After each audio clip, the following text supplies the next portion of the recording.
What's up, guys? Hope y'all having a blissful day. So we're gonna get on this SGA MVP talk with the OKC Thunder. This kid is having probably one of the best NBA seasons in NBA history. This Thunder team is the best team in the league at this 40-9 record. He's really showing his behind this year, guys. And it's going to be another close race with Nikola Jokic. Everything he's doing is phenomenal as well. But, guys, I'm confused. What are they looking for? Because first you tell me you're looking for people with the #1 record in the NBA to win MVP with elite stats. He's doing that, guys. Jokic got his team #4, #5 in the West, and there's no slight. We know the West is a barn burner. The West has always been pretty elite, but SGA, out of the last 7 games, he's had 3 games out of the last 7 to have 50 points. He had a 50-point night in Phoenix, he had a 52-point night in Golden State, and he had a 54-point night in Utah. And he's averaging 32.8 points per game, 5.3 rebounds, 6.0 assists, 53.5 field goal percentage. That is absolutely ridiculous. He's getting to his spots. The Thunder like to run this 1-4 flat where he's isolating in the middle of the floor. They're spreading the rest of the guys out on each side of the ball court, and he's just working in the middle. He's literally working in the middle on each play. He's literally working in the middle, and he's cooking, and they're drawing defenders, and it don't matter if he see 2-3 defenders, he's shooting over them in the mid-range. He loves his mid-range shot. He likes to get to his spots, and even if they're shrinking the floor, 9 times out of 10, I'm kicking it to the corner. You're not rotating fast enough, and every player for the Thunder can space the floor for the most part, from the forward to guard position. Everybody.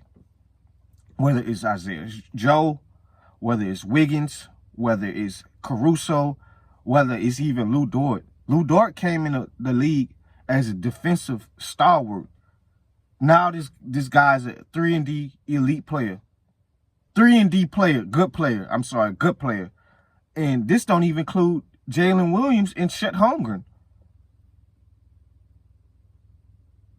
They're turning into superstars in their own right. We know how good Chet is going to be. And you see how good J-Dub is. He's more of a Jaylen Brown. He can do everything. He can score the basketball at a good level. He can play defense at a good level. He can slash at a good level. His athleticism is good. Everything Jalen Williams does is at a great level. He's working his way up to elite category. So they have the top 10 offensive efficiency. Quick little stat I need to read to y'all. The Thunder have played over 1,000 minutes with SGA. They produce an elite 121.6 offensive rating. And when he's not on the floor, it kind of dips down to 108.1. So you see how important this kid is to this Thunder success. And you see why his favorite player is Kobe. He gets the ball in the post and shoot the post fadeaway over guys. It don't matter if they're drawing 2-3 defenders. Guys, do you know this guy has a 60.12 point percentage? That is Shaq numbers. That's big man numbers, guys. That's guys just like DeAndre Jordan just catching alley-oops and lobs. How are you shooting 6? You're making more than half your shots from the mid-range and layups. He's automatic. He's the best point guard in the game. I think him and Luka are kind of interchangeable. I think Luka is just as good as SGA, but he's at another level, guys. And Sam Presti may go down as one of the best GMs in NBA history because he found the way to build the KD era with Russ and James Harden. After KD left, he found a way to get PG. He said, you know what? I can't win with these guys. I'm not paying for these trades and free agents no more. We're going to rebuild through the draft. We're going to get a mentor in here like Chris Paul to show these young guys for a year, and he showed SGA how to play the point guard. You see it. SGA IQ is so elite now after playing and being under Chris Paul leadership. And now SGA has taken his team to the playoffs last year where they got some confidence. You know, you just kind of wanted some confidence. I wasn't surprised they lost to the Mavs. Now, this is your time now to see how far you can take us. There's no weakness on the floor, guys. There's no weakness. They play probably a 7-8. They go deep into their rotation, and there's no weaknesses. There's nobody that can get exposed like Josh Giddey on the offensive defensive end.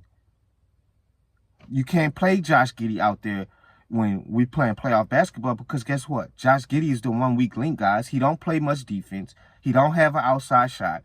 The one thing that why he was drafted high was he's a facilitator. He don't do that very well.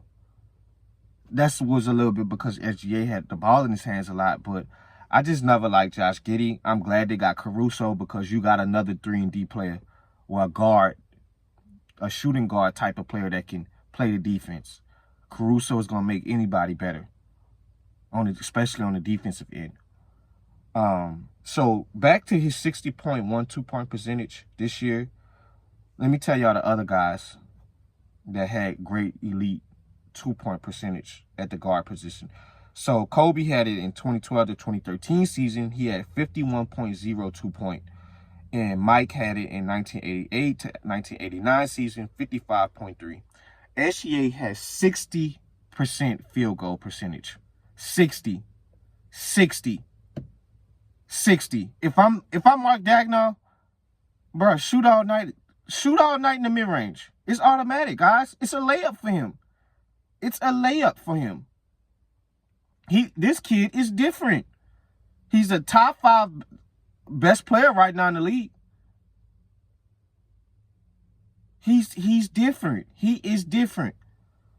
You know, people talk about Ant. I love Ant. I'm a big Ant fan, but guess what? Ant got a lot to learn. You know, his IQ, he's still learning the game. He's a football player still learning how to play basketball. You talk about Tatum. You saw how good Tatum is. But, man, this is me and my best friend are so proud of this kid because with my best friend being having family roots in OKC, he's grown up an OKC fan, even with the KD era. And we watched this kid his rookie year on the bench for the Clippers when Lou Williams and all them guys, Pat Bev and Montrezl Harrell, we saw how good this kid was going to be. And it was a dream come true for my best friend when he got traded for PG over to the Thunder to see him blossom into this.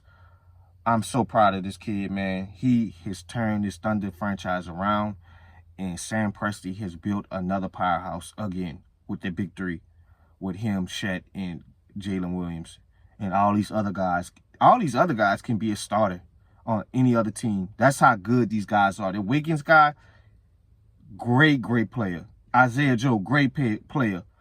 And they've drafted well. They even drafted Terrence Mann. Terrence Mann is hooping in Charlotte with LaMelo. It just wasn't enough. It wasn't enough space for him, guys. So you see how good SGA can be. I feel like it's going to be very disrespectful if they don't get this kid his MVP. This is his year. It's not a knock on Jokic, but look, I'm averaging 33 points per game, over 50% shooting. I have my team #1 in the West. My second best player has been out.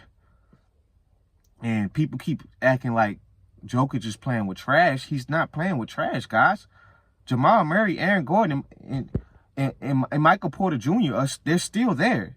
Let's not act like this is just, no, they're still a talent. They may not be one of the best teams in the NBA like that anymore, but they're still they still have a lot of talent on their team. And it's the same thing with SGA, but I'm doing it at a high level, bro. I have the best record in the league as of today. It's not even a discussion. I'm giving y'all everything y'all need. What more do y'all need from me? I have the best record. I'm averaging elite Hall of Fame numbers. What do you want from me? I'm winning monumental regular season games. I'm being clutch in crunch time. What more do y'all want from me, man? That's fine that this guy's averaging a triple-double, but it's not resulting in wins. What I'm doing is resulting in wins. Don't do that to him. Don't do that to him. I'm out, guys.